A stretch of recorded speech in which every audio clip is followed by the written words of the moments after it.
Okay, so once again, my apologies for cutting the class short because of a funeral today at 10 o'clock.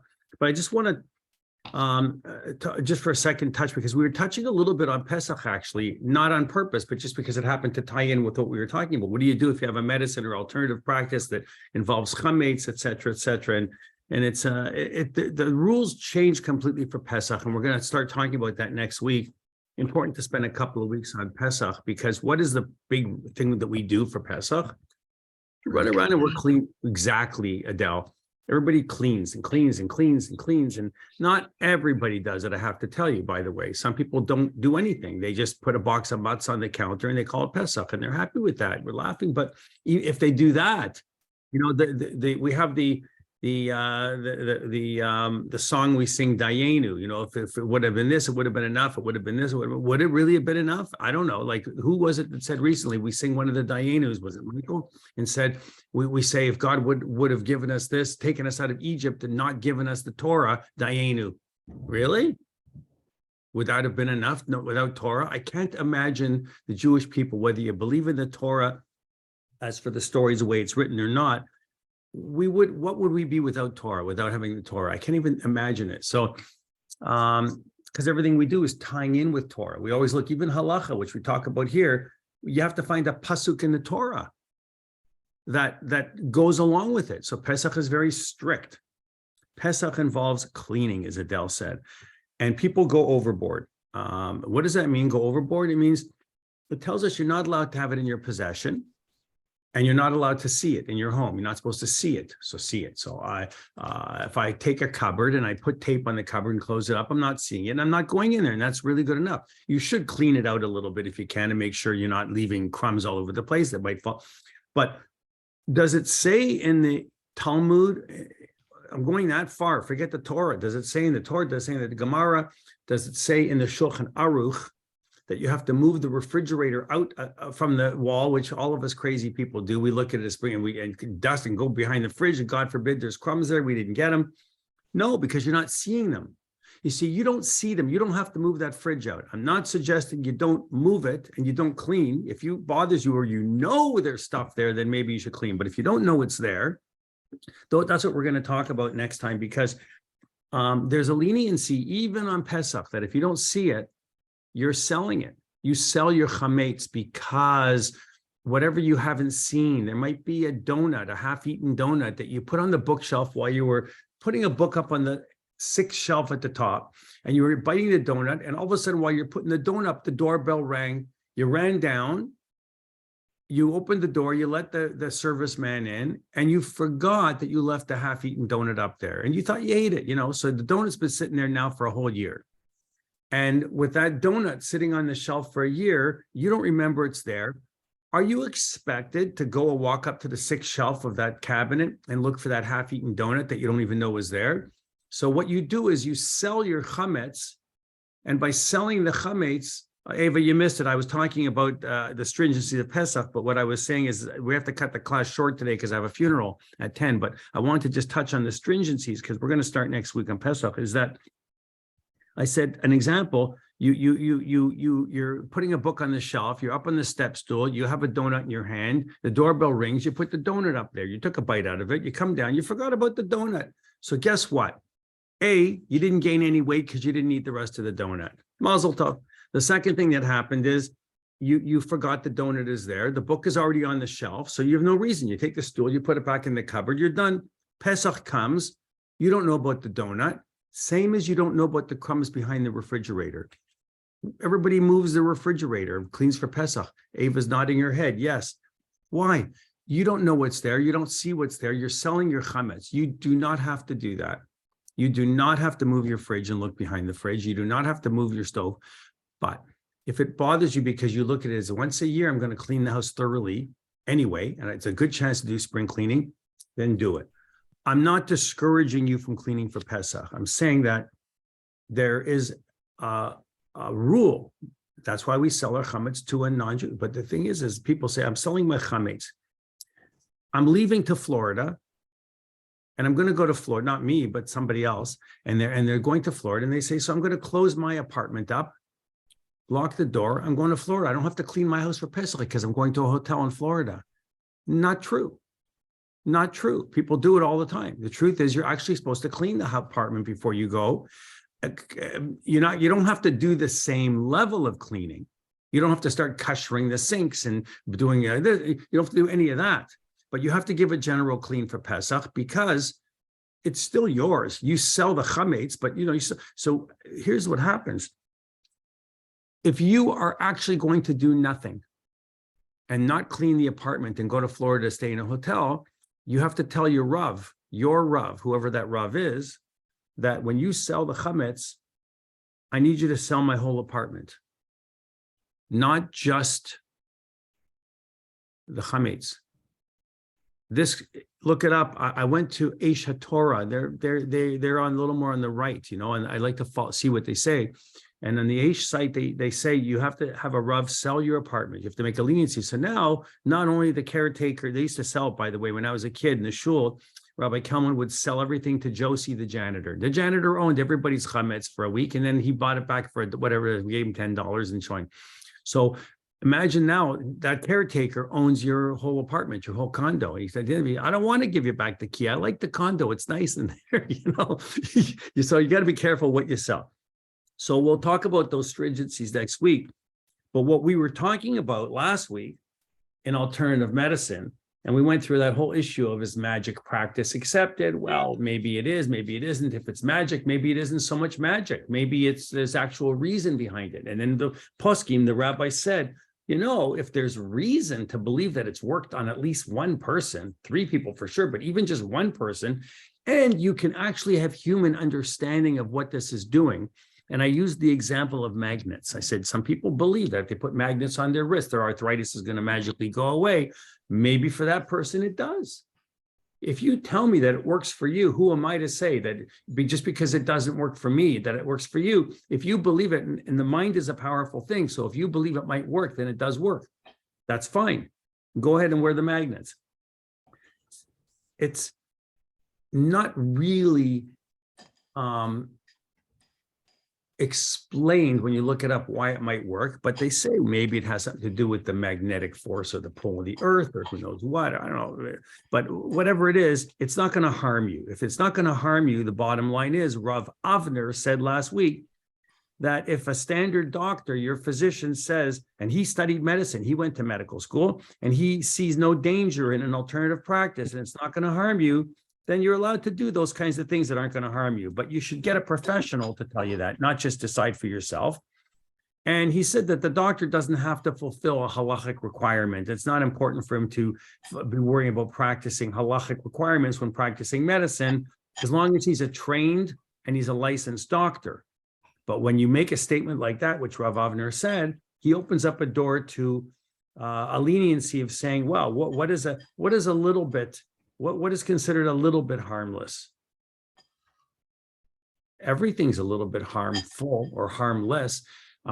We talked, and when we first started this whole course way back when, that if you have a headache and you take a simple ASA, a simple aspirin, it does something.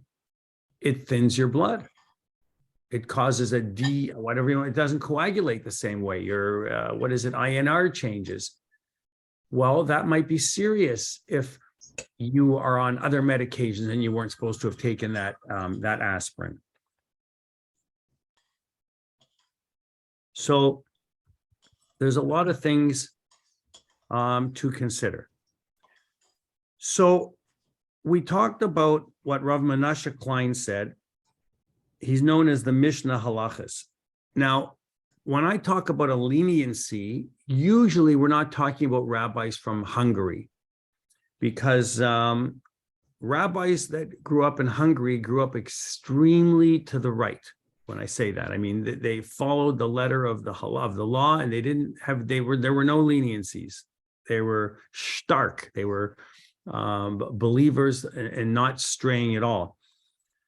So this Rabbi Menashe Klein was born in Hungary, and he that was before the Holocaust. But then he ended up, and he survived during the Shoah. He survived Buchenwald, amazingly, and then later on he moved to New York, and he became one of the top seated poseks, one of the greatest rabbis, Rav Menashe Klein.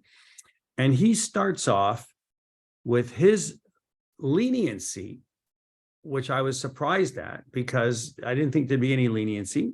And he was being open-minded. And he starts by quoting Rav Moshe Feinstein. Now, we know Rav Moshe Feinstein also was in New York at the time.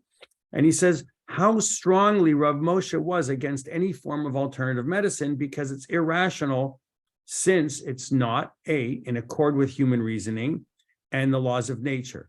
And then Rav Menashe Klein says, I don't know, I do not know what Rav Moshe meant when he said that medical practice, in order for it to be allowed, in order for it to be permitted, has to be rational.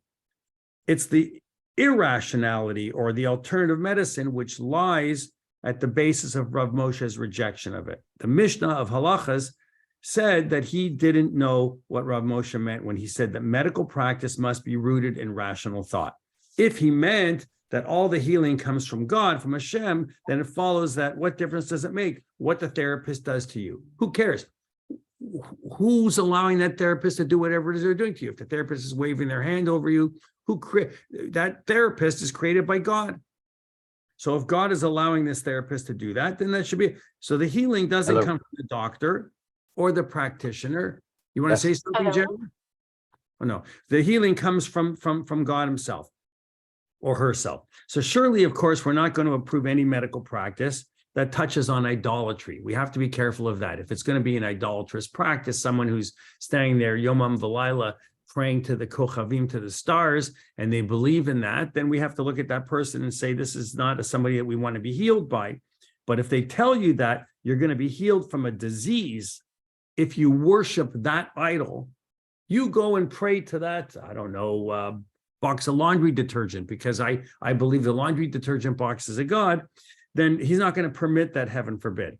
One should not save one's life by practicing idolatry. Everyone knows that. But we haven't heard of any examples of that yet here in alternative practice, which require praying or worshiping of an idol. When was the last time that you went to a chiropractor or a Reiki therapist or a massage therapist or a whatever it is, and they said to you, I need you to go away and pray to this doll or this figurine or this, whatever it is? I've never heard of such a thing in my time, and I've never heard of such a thing in the time Rav Menashe Klein says in his time. People were willing to challenge Rav Moshe Feinstein all the time. There was always a posek that was willing to challenge him, which is a good thing, because it means that you don't just buy into one rabbi necessarily and say this is it, and he's the.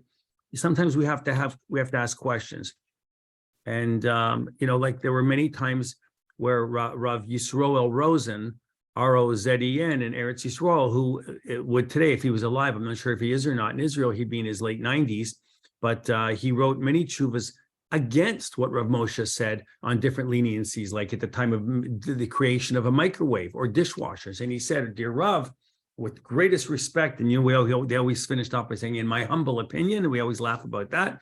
But what he said in his humble opinion was, you stick to rabbi stuff, and even though I'm a rabbi, I'll stick to the science stuff. Why? Because he was a true scientist and taught science in university.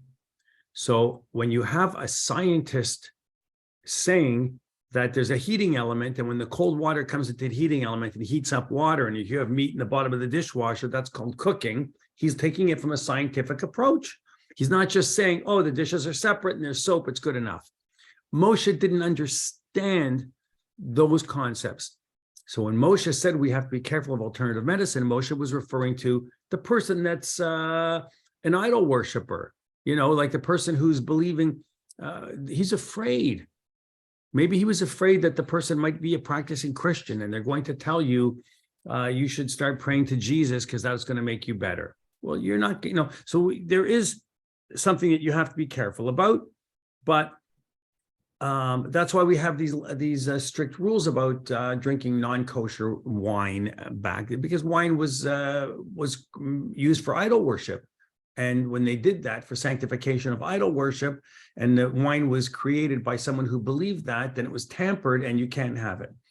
So what happens? The Minchas Yitzchak, Rav Yitzchak Wise from Eastern Europe, ended up in Meah Sha'arim. So Meah Sha'arim is also pretty stark. He dealt with this whole thing that we brought up last week about Pesach. And he said, if these medicines are kosher, but it doesn't mean that they're kosher for Pesach, what do we do? And then the question was boiling down to whether you can swallow the medicines on Pesach. And he said, as far as drinking is concerned, he said, there's no actual drinking here. The total amount ingested is so small, it can't be called an act of drinking. Why are you not allowed to taste prohibited foods? Because the halacha says there's no distinction between how much is considered tasting or eating. In other words, if you take 1 teaspoon of chicken soup and you taste it and swallow it, you've eaten meat. You're fleishik. You can't say, oh, I only tasted it. It only had a little bit. Because maybe your little bit is a big ladle. Maybe my little bit is a teaspoon. I don't know. Like everybody has a different. My rabbi, who I'm learning with right now, my rabbi's grandfather ate soup out of a bowl. He told me with the biggest spoon you ever saw. He said he thinks it was like a soup ladle. He said he liked his soup hot, boiling hot. So he would take the ladle and he'd hold it like this, and he would drink it out of there. So it should be hot. Probably drank the whole thing in one gulp, and it was gone and finished. And he's on to the fish. But the point is that everybody has their Meshiga practices. My Zaidi, who I never met because he passed away before I was born. But you always hear stories about your grandparents. Hopefully, not all of us. Some of us never even got that, fortunately. But I heard a story that he would take a piece of sugar and put it between his teeth and sip tea, and that sweetened it. No wonder they had no teeth, and no wonder they were all poisoned by the sugar, but they loved it, and it was probably delicious. Nothing wrong with it. So as a kid, my mother, only for parties and only happy occasions, would buy those little sugar cubes, the fancy cubes, and she put them on the table. She'd leave the table, and they would disappear magically because I was eating them all. I used to eat the sugar cubes, the cubes, not 1, not 3, but a bowl of them. So she said, what happened to the sugar cubes? Why was that a fancy thing then? I don't know. Like you had to have the square cubes in the 1960s and 70s instead of just a teaspoon of sugar or packets. We had actual cubes. Remember, it was like that was, but we didn't have them in the house all the time because I think you paid more money for that. So I think we only had them for special fancy occasions, which whenever they invited somebody to the house, out came the cubes. Whatever wasn't eaten, or even before they made it to the table, they magically disappeared. So are you eating the pill that may have chametz in it because it tastes delicious? No, you're eating it because it helps you. So the question becomes, does the issue of pagum means something that tastes bad? How do we come to that thing about tasting bad? I'm going to leave in 3-4 minutes. I'm going to leave you with this thought. You take a utensil, and the utensil dips into chicken soup. And you take the utensil and you put it inside the drain. You never washed it. You didn't do anything. You left it with the chicken soup residue on it. And it sat there for a week. You didn't know. You thought it was washed. It's been sitting there. You left it on the counter. Now you go and you're making a vegetable soup and you accidentally forget that it's a parv soup, and you take that fleishik soup, that spoon rather, and you put that spoon into the vegetable soup and you serve yourself vegetable soup in a dairy bowl. Does that mean now you've trafed up the bowl? You've trafed up the ladle? Everything you've done, the pot that you put it into is a parv pot. Adele's saying no. And she's right. The answer is no. The reason is no is one, the utensil hasn't been used for 24 hours, right? So that's called Eino Ben Yomo. We learned that in kashrut. The second issue is pagum. It imparts a bad taste. Do you want to eat week-old chicken soup? I don't know if it's just sitting there on the counter and it was never put in the refrigerator. No, because it goes bad. It becomes putrid, if you want to use that word. It's not really something you look forward to eating. It probably won't make you sick and you'll probably be fine and you're going to live by eating the vegetable soup, but it doesn't even trafe up the soup. You have to then go, because you put it into a different pot. It's a parv pot. If it's a parv pot, you don't have to do anything. You do nothing. If it was a dairy pot, then you'd have to just kasher the pot. So if the pot was hot. But pagum also comes into play with detergents. Detergents make things pagum also. It makes things nullified. Detergents can nullify. And we'll talk about that for Pesach, but what else can a detergent do? A detergent can be compared to the taste of a medicine. Hagum imparts a bad taste. Have you ever taken a pill and put it in your mouth and just sucked on it? I don't mean a sweet vitamin C pill that tastes delicious. I'm talking about like an Advil, an aspirin. You swallow it as quickly as possible with water. Why? You want to get it down. You're not interested in enjoying the flavor of a capsule of ASA or whatever. It's awful tasting. It's bitter. It's bitter. That's why we're told you have to eat maror, because it's bitter. We want to be reminded of living in Egypt. So when you take a pill and it's bitter, you're not eating it for the taste. You're eating it because it helps you. So not to take a pill because it contains chametz on Pesach, in my opinion, and in the opinion of the lenient poskim, is dumb, because you need to be better. You need to be healthy, and you have to take it. And that's a leniency that all the major poskim embrace. It's embraced that if it's going to impart a bitter or bad taste, it's called notein tamlif gam. So a friend of mine called me this morning. These are the calls I get before 8 o'clock in the morning on a halacha question that he was learning because he went to a daf yomi shir, and today's daf yomi apparently was talking about notein tamlif gam.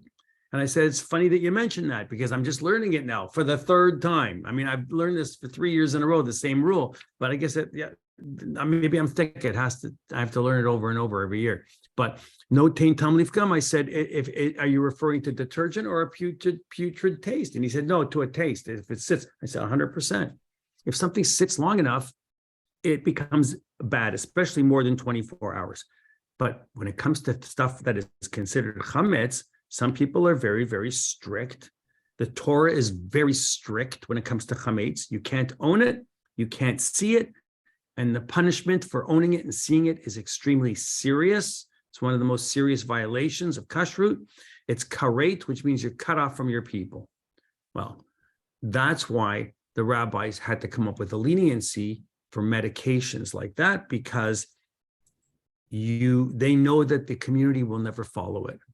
Guess what rabbis are? They're smarter than us. They said, if nobody's going to do it, what's the point of making a rule? It's like the father that says to the kid, you have to clean up your room in 1 hour. If it's not going to happen in an hour, you better give them 3 hours, because at least maybe you have a chance of getting it done. You don't make the expectation unreasonable. If you're telling somebody that you can't take a pill that's going to make them better or keep them from getting sick because it might have a grain of chametz in it, then you have to apply a rule. So the rabbis don't want to say, it's okay, eat chametz for the pills. Why? Because then they say, well, I eat chametz for the pills. So you can also have it for this, or you can also have it for that, or you can have it for this. No, if it's for the purpose of food and you're eating, 100% not. If it's for the purpose of medicine, even if it's alternative, then it's possible that the practice could be okay. So I don't know. I mean, I'm sure you'd have to find other ways. Like if the doctor said, you know what, you need to have grain vodka. It's going to make you better every day. A little bit of grain vodka will make you feel better. It will take your headache away. You'll feel better. Don't have the grain vodka. Have the potato kosher Pesach vodka. Find a kosher product, right?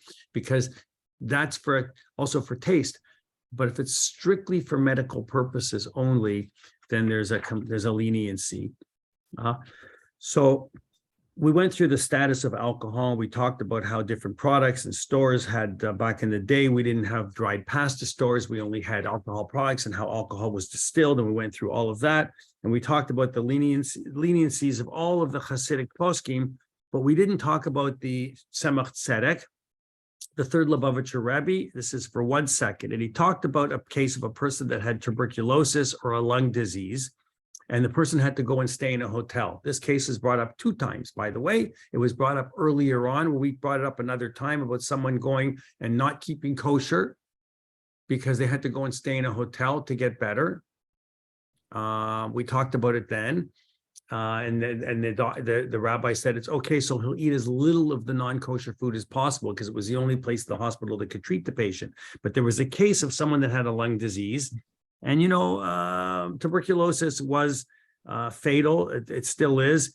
Today, people can survive a lot longer, but they believe that if you take a bowl of water and you put steam over it, and they had all these different ideas of cures. None of them worked, of course, but but they said that you should take lead and put it in a bowl and ingest and inhale the lead. Well, to me, that's called lead poisoning. So maybe you died from the lead poisoning, but you didn't die from the tuberculosis. But that's what they believed, that would help you. They allowed it. So there's one opinion which demands minimizing a violation of Shabbat, right? We know that. You don't go and break Shabbat as much as possible. If someone's sick, you can drive them to the hospital. You find out that they're now well, you can't drive home. You got your car, you got to walk home from the hospital. So it's a leniency to violate as long as someone's life is in danger. You do it with a shinui, a different way. But we can't forget all about Pesach or all about Shabbat just because it's convenient to do so in that moment.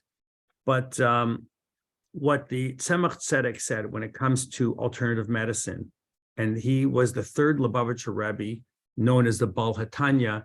He was very smart and very lenient when it came to health, and he said that obviously you want to minimize violations, but you should take whatever therapeutic treatment is available to you, even if, he said, it has some magical therapy, if it's a life-saving situation. Even if it has some magical, because the Hasidim believe in the Baal Tanya, in the Tanya, which does have some forms of mysticism and magic within our culture as well, which I don't delve into because I have enough trouble learning halacha. I don't look into mysticism, and I don't want to make myself crazy learning Kabbalah. I don't study Kabbalah. I have enough to keep me busy with Gemara right now and Shulchan Aruch. But maybe when I'm 120, I can take a look at the Baal Tanya and learn more. So we're going to finish off next week. We're going to start Pesach, and the stringencies and the leniencies for Pesach. And we're going to finish off before we start Pesach with 10 minutes about the Tzitz Eliezer, Rav Eliezer Yehuda Waldenberg, and who was not Hasidic, but very influential in halacha. He passed away in 2006. And we're going to just, I'll share a story with you about involvement with Rav Chaim Heller, and we'll conclude the whole thing on this and segue right into kashrut for Pesach and laws for Pesach. So I wish all of you well. I'm off to a funeral, and I'll see you all next week in Mirz Hashem. Okay, bye everyone. Thank you very much. Yeshua, Have a good Marshall. day. Thank you, Marshall. Thank you. Have a safe day, Bye, everyone. everyone.